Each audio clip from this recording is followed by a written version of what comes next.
You're listening to the CaribClimate podcast, produced by the Investment Plan for the Caribbean Regional Track of the Pilot Program for Climate Resilience, funded by the Inter-American Development Bank through the Climate Investment Funds and implemented by the Project Management Unit of the University of the West Indies Mona Office for Research and Innovation.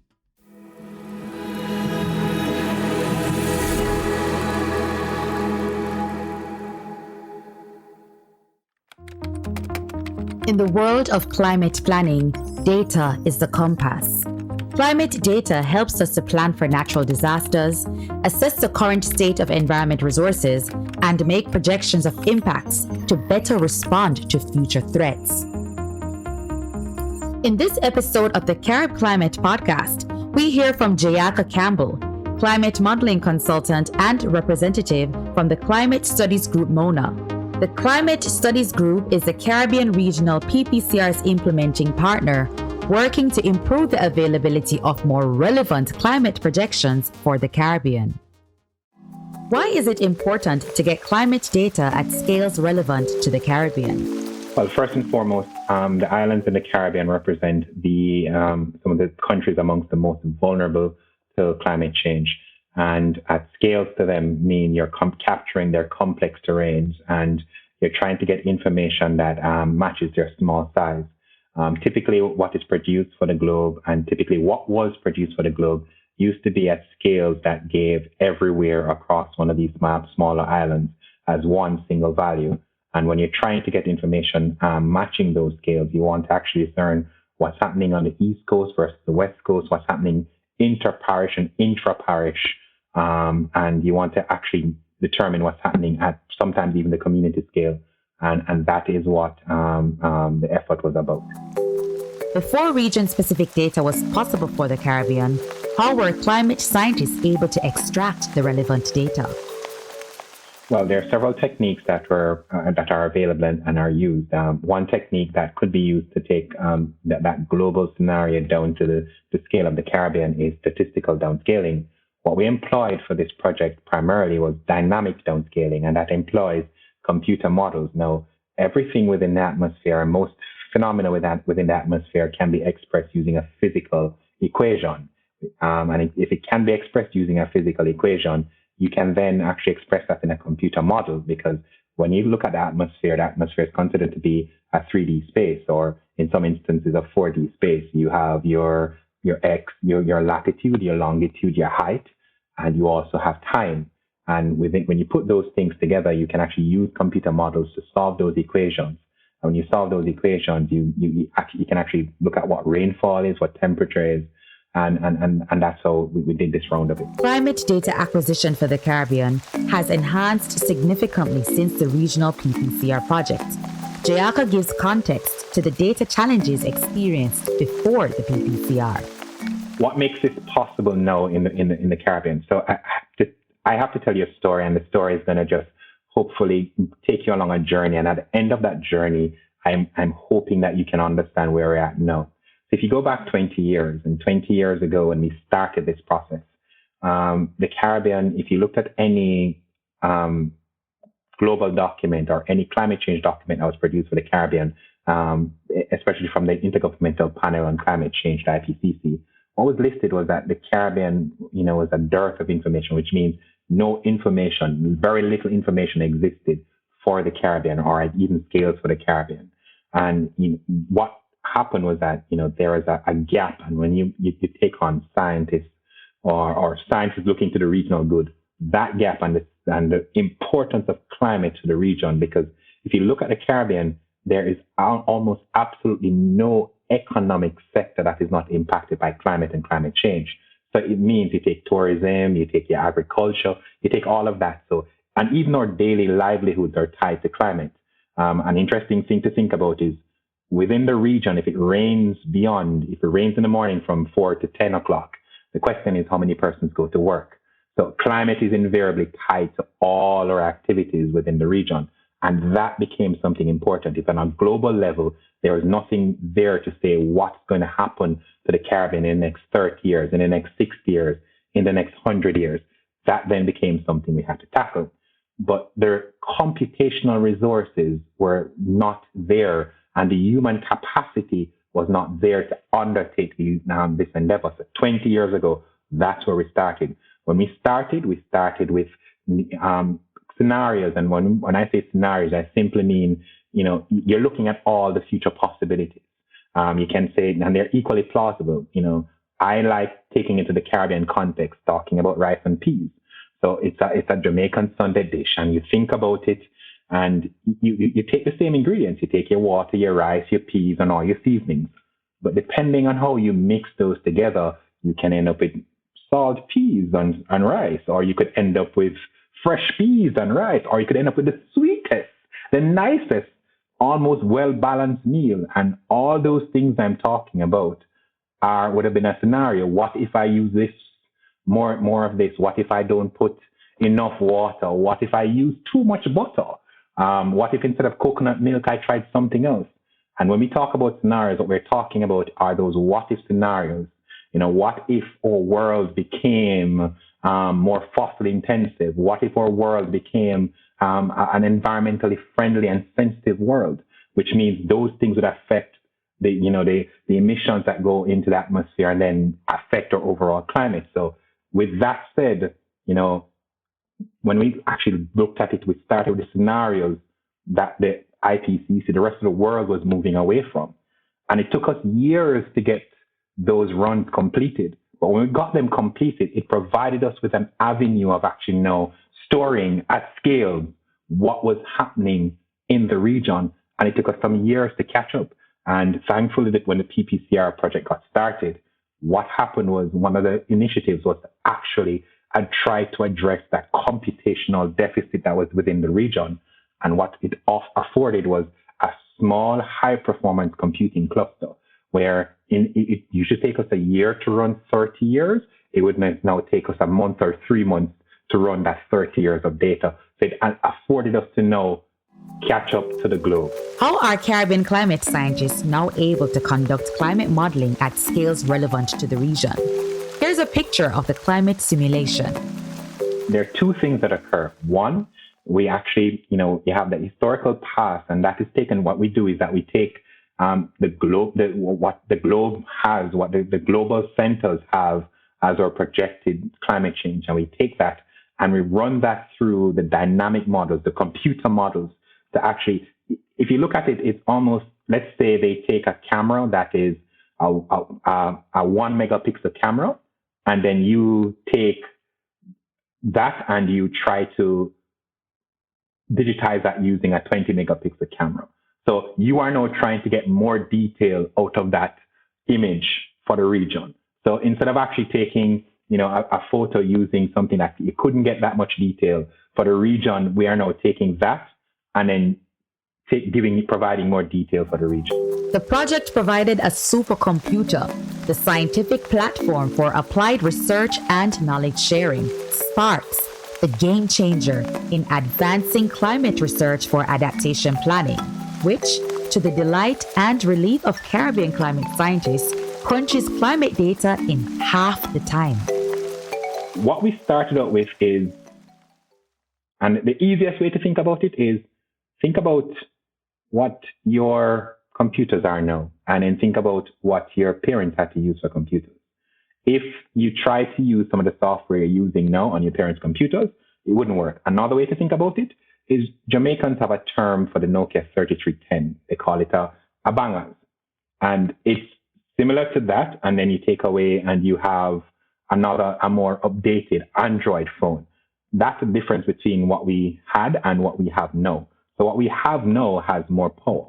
It's not a standard single computer. It's a high-performance cluster, which means it has many processors. The number of processors it has, it's not a large one, and it has only 500 processors, or 512 or 500 and something processors, and it has enough memory and compute power for us to be able to generate the data that we normally would have taken a year to generate, to now generate in sometimes 1 to 3 months, depending on what resolution we say. And we're talking about a high-performance computing cluster that we have aptly named S.P.A.R.K.S because we consider it a little light in the dark, are a little light in that dark. And S.P.A.R.K.S stands for the Scientific Platform for Applied Research and Knowledge Sharing. And what that means for us in the region is that we consider ourselves, when we're using all of those tools, to be in, the dark ages. And the little light that actually shines and brings us to, everything else, just makes everything else a little easier. It's a cluster. It enables us to do modeling, and that would take us a year to do, in a 1 month to 3 months, depending on the resolution and the scale we set. Whether or not we're deciding to go to 10 km or less, which was never possible before using the old computers we had. And it's actually bringing data at scales to even the very, very small islands within the region. The process involves actually running computer models, and those computer models output the data at scales. But the process before, and going back 20 years, the process was a process that is distinctly Caribbean. And what I mean by that is no one country in the Caribbean had enough processing power, computational power, or human capacity to undertake modeling or to actually generate data, climate projection data for the region. And what that involved was, we had colleagues in Cuba that were attempting to tackle the same problems we were. We had colleagues in Barbados, Jamaica, Trinidad, and Belize. But no one of those countries had enough to tackle the problem in a way that would adequately address the needs of the region. And what we did was, we came up with a scientific framework or questions that we wanted to answer. We designed the experiments. We ensured that all the experiments had a common domain and were matching. And by common domain, it simply means, it went as far left. They all ended at the same latitude and longitude line. So they all had this grid box. They all had this box area that they covered. So, it went into the Pacific and into the Atlantic and down into South America and up the tips of North America, and ensuring that we capture. This is just creating the area over which you're going to generate the data. And as such, what that led to was, each country I mentioned could only do one of those scenarios. And each country, what we did was, we met once every 2 years or once a year, and we would all walk with hard drives. And if we met in Cuba, it simply meant, or met in Jamaica, it simply meant that, we're meeting each other. And if we're meeting for 2-3 days, the very first thing you do is you're swapping hard drives, because you're coming with hard drives to copy data off and hard drives to copy data onto. So you're exchanging and immediately starting that process. And we're talking about sometimes, approaching a terabyte or more of data. And what that meant was, you hope power never went. You were hoping that your machine never, nobody knocked your machine or anything. And so, if it was in a hotel room, you'd actually leave a do not disturb sign on your door, because you don't want the cleaning officials to do anything to disturb that. So that's the process which we started. And so if something happened in transport of one of the hard drives, you have to wait until next year before you got that data. And it brought us to that point. But as I said, that's a distinctly Caribbean solution, because, even though we all face the same problem, none of us could actually address the problem by ourselves. And as such, we needed that kind of approach, that one cocoa full basket kind of approach, to actually address the problem. And that brought us to a point where the dearth of information that was identified by the Intergovernmental Panel on Climate Change, was starting to be addressed. Now that the Caribbean has more relevant data thanks to S.P.A.R.K.S, how do countries benefit from these local or regional level projections? Well, all the countries, all territories within the Caribbean, be you English-speaking, Spanish-speaking, French-speaking, Dutch-speaking, all the territories within the region, the model wasn't just designed around English-speaking countries. So once your country that's within our domain, we are more than ready to share that data with you. In fact, some of this data has made its way into the State of the Caribbean Climate, which is a document that was recently produced that looks at, it's the latest document for the Caribbean and looks at climate projections for the territories of the Caribbean region. This was a project funded by the CDB, though, but the data from the PPCR project made its way into that document as well. Another advantage of downscaling climate data for the region is that information is not only available at the country or sector level, but also specific to communities. Take, for example, I just mentioned State of the Caribbean Climate. And in mentioning State of the Caribbean Climate, we actually break it down into extremes and other sectors. And Jamaica is around the fourth largest island within the Caribbean. And being the fourth largest, you will expect that, and Jamaica has a mountain range running from east to west, which means you can easily say there's a difference between the south coast and a difference between the north coast of Jamaica. But within the larger scale models, that differentiation was not made. Within our regional downscale models, that differentiation is made. You can differentiate what happens on the east coast versus what happens on the west coast, and what happens on the south coast versus what happens on the north coast. What that means is this.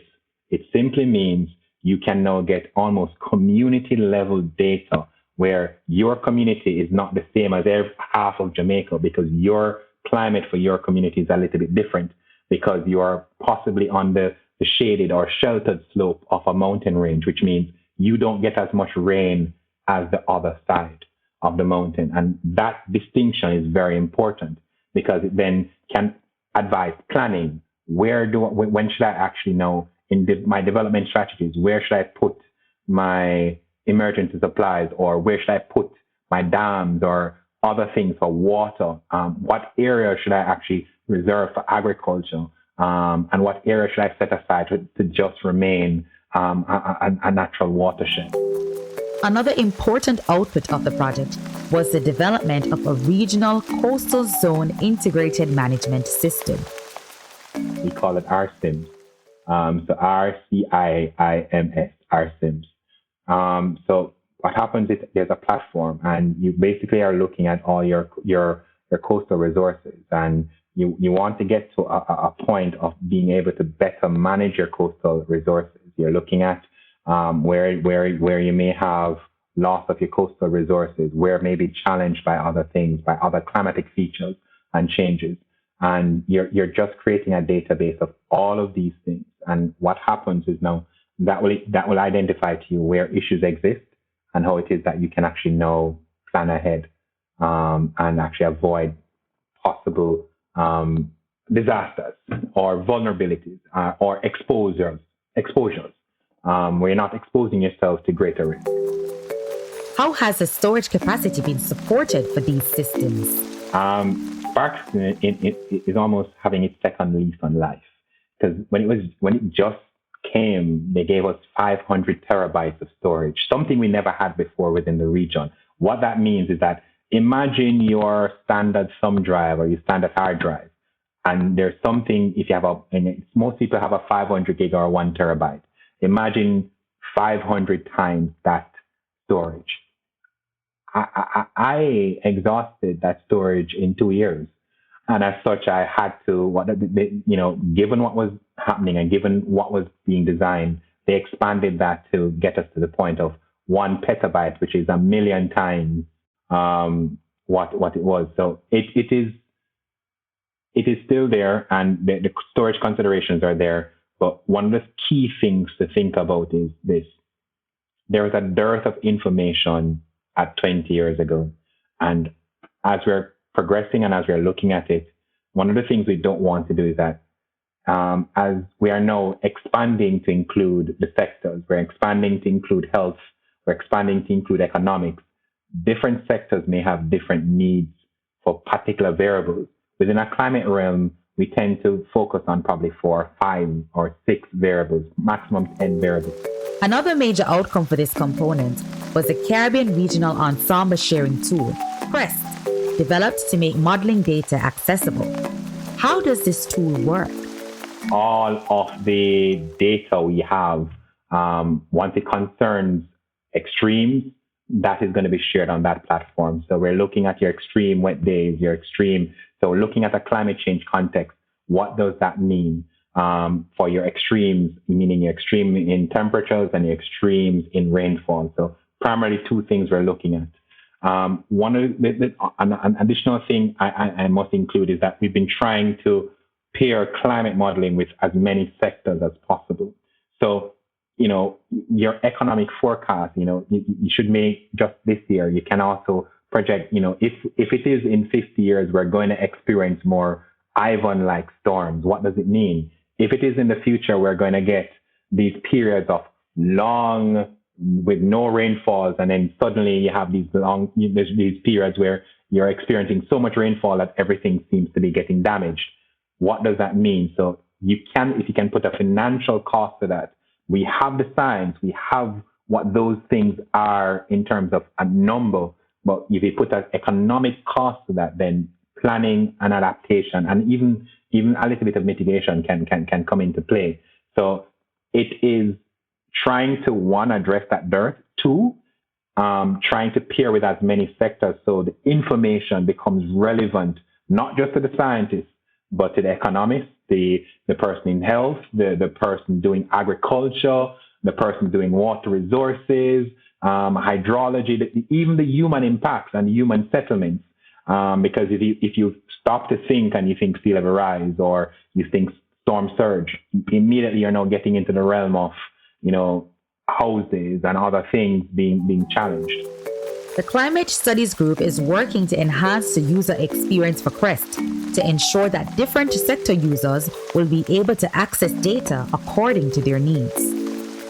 All right, so C.R.E.S.T, as I said, deals primarily with extremes, but C.R.E.S.T is going to get an addition, and that addition will be a request portal where you say what it is that you want, that data gets processed and then gets pushed to you.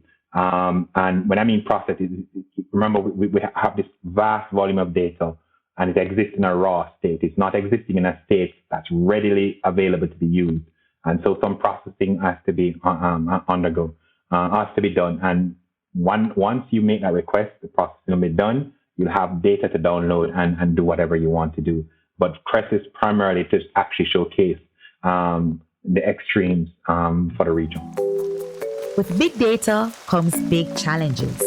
An initial challenge with the specialized supercomputer was the unavailability of regional expertise to facilitate the installation process. All right. Well, I mentioned something about human capacity, and you buy what is considered to be a high performance computing cluster, and that has to be installed by specialists. And that expertise doesn't necessarily reside within the region. So you buy that, it comes, you then have to wait for the expertise to come and install it. And it has its inherent challenges. That was, for me, was one challenge, because, you get an email saying it has arrived, and you ask, can I use it now? And you're told, no, you need to wait until it's installed. And you ask a week later, is it installed now? And you hear, we need to wait on the experts to come. And when the experts come here, they take 2 weeks, 1 week to 2 weeks, to actually fully connect all the parts and install and set up and stuff. And that's one bit of a challenge at the start. And that could be my impatience. That could be my excitement. But that was one bit of challenge. Another challenge was navigating the complexity of climate data. Other challenges experienced, as we indicated, and I'm going to try to tackle this in 3 parts. One, people. People being and let's say other sectors. It was our first attempt to interface climate data with the other sectors. And being a climate data person or climate modeler, you speak in your own language, and you immediately expect that if you say something, everybody knows what you're talking about. And that interface, was a little bit of a challenge. It's a challenge that took time to overcome, because somebody would say to you, I just want the data, and you provide them with the data, and they go, well, this is not what I wanted. This doesn't make any sense to me. And you try to your best to put that in a context and you have to walk through that process all the way through. And I think we've gotten through probably 3 or 4 or 5 of those sectors. And so when other sectors get added, you immediately have, the kind of questions to ask and how to approach that. So that's one challenge that was encountered.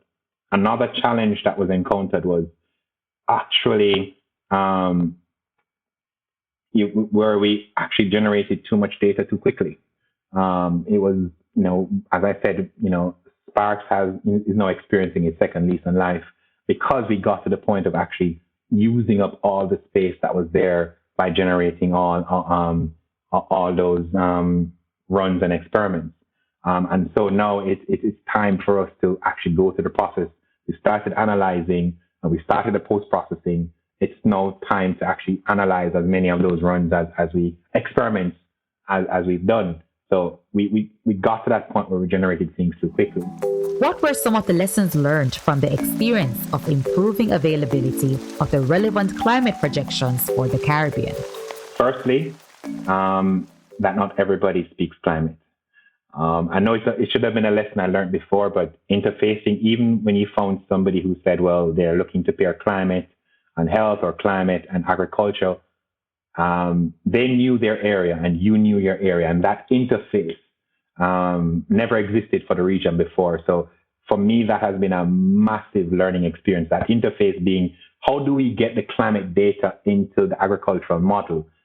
Do we give you raw data? Do we give you change factors, meaning the difference between the historical and the future? What do we give you? What variables? How should we provide the data? Should it be provided in a format that's GIS ready? Or should we provide you as Excel files or in another format?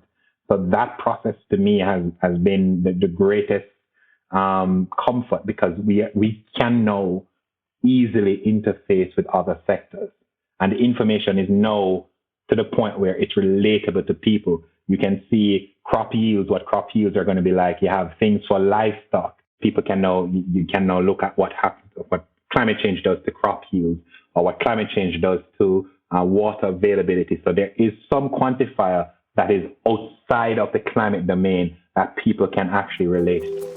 The utility of the climate data will continue well beyond the PPCR project to serve the diverse needs of the region. So one of the key things about being at a university and doing this is that projects get longevity. So a resource like S.P.A.R.K.S, and I'm going to be as general and as comprehensive as I can be, where S.P.A.R.K.S is concerned. And where S.P.A.R.K.S is concerned, it has found its use in renewable energy. It has found its use in fire research.